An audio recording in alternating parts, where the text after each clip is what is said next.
The head of Russia's Wagner mercenary group, Yevgeny Prigozhin, has published his first recruitment video since his failed armed rebellion in June. The W has not been able to verify the footage independently, but Prigozhin suggests he was in Africa, claiming he was busy making, quote, Russia even greater on all continents. We're working. The temperature is above 50 degrees Celsius, just how we like it. The Wagner group is conducting reconnaissance and search operations. We're making Russia even greater on all continents and Africa even freer.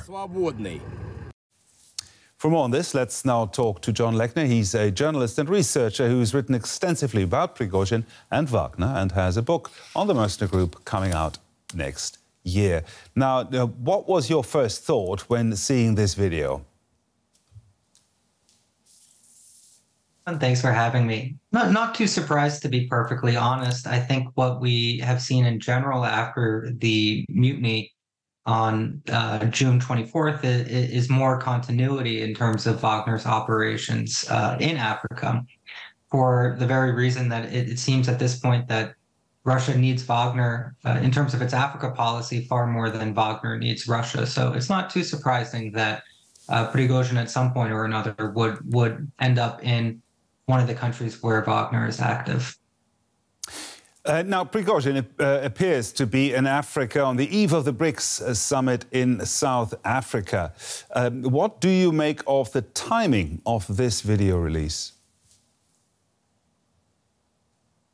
I'm not sure, to be perfectly honest, if it's connected or not. I think most important for Prigozhin is to show himself and to show that Wagner is continuing to operate in these environments at a time when I think it's still probably unknown even to Putin and Prigozhin how exactly the consequences of the mutiny are going to play out.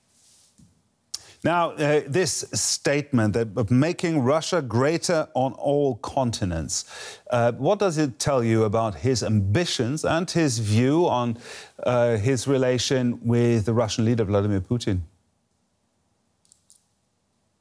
Well, I think it's interesting and indicative of how Russia and Russian foreign policy works. And in many respects, it's not too different from the way that it works in other countries, in that you have entrepreneurs, individuals out there who are trying to create what Russia's interests are abroad, while at the same time framing their own profit-making activities as furthering Russia's national interest. It's at the end of the day, it's a public-private partnership of a sort that shouldn't be too confusing to folks elsewhere in Europe and the United States.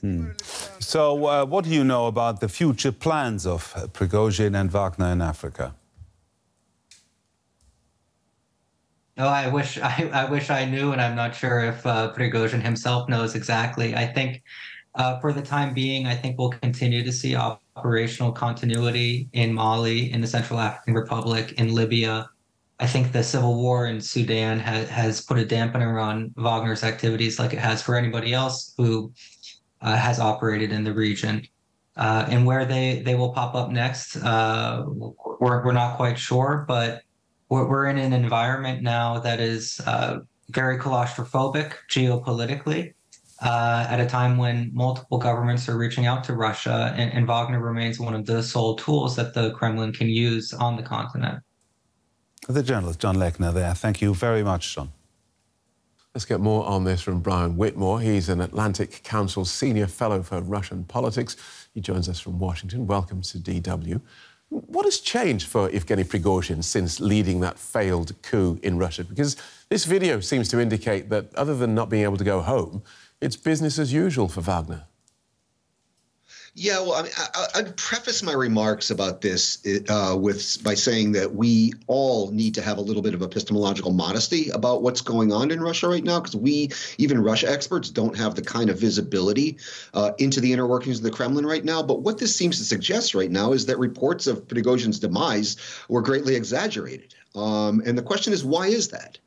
And I could come up with a couple of hypotheses about that. First and foremost, I tend to look at the Putin regime and its behavior by looking at it like a crime syndicate. Putin's the godfather. Prigozhin was a capo. Right? When in a crime syndicate, a capo comes after the godfather, you expect that capo's days to be numbered, but in this case, they aren't. And there's a couple of reasons why that might be the case. One reason is that Prigozhin might be given a second chance to make himself useful. Africa is, of course, very important to Russia, and this is stressed by the BRICS summit that's going on right now. Wagner has long-standing activities in Africa, in the Central African Republic, in Libya, in Mali, in Sudan. The coup in Niger, the recent coup in Niger, has taken on a distinctively anti-Western character that Russia would certainly like to exploit. So that's one possible explanation for this, that Prigozhin's been simply given another chance to make himself useful. Another possibility, and these two aren't mutually exclusive, is that Prigozhin has sufficient support within the Russian elite to make going after him very dangerous for Putin. Now, both of these things can be simultaneously true. Right. And so when Prigozhin says he's making Russia greater on all continents, is that him talking to Putin, saying, look what I'm doing for you? That's the way I'm interpreting it. He's basically saying to Putin, look how useful I am. You still need me. That's what it seems to look like to me. Remember, the global south is very, very important to Russia right now. It's lost all support in the West, and the only allies it has left, other than Belarus, tend to be in the global south. So Africa is extremely important to Putin right now, and Prigozhin is showing the boss that he's useful in this important part of the world for Russia. Right. So what do we think the plans for Wagner in Africa are? Well, I think they're going to continue to be what they always have been, and that is securing natural resources for Russia and advancing Russia's national security interests and geopolitical aims in Africa. Again, I'm keeping an eye on the aftermath of the coup in Niger, which has taken on a distinctively anti-Western flavor, and I'm expecting Wagner to possibly get involved in that, but we don't see that yet. We do see Wagner being historically active in the Central African Republic, Libya, Mali, and Sudan. There are also reports this week of Wagner fighters leaving Belarus in the hundreds. Where might they be going? I think the answer to that question is actually pretty clear. Fascinating analysis. Thank you for sharing it with us, Brian Whitmore from the Atlantic Council. Thank you.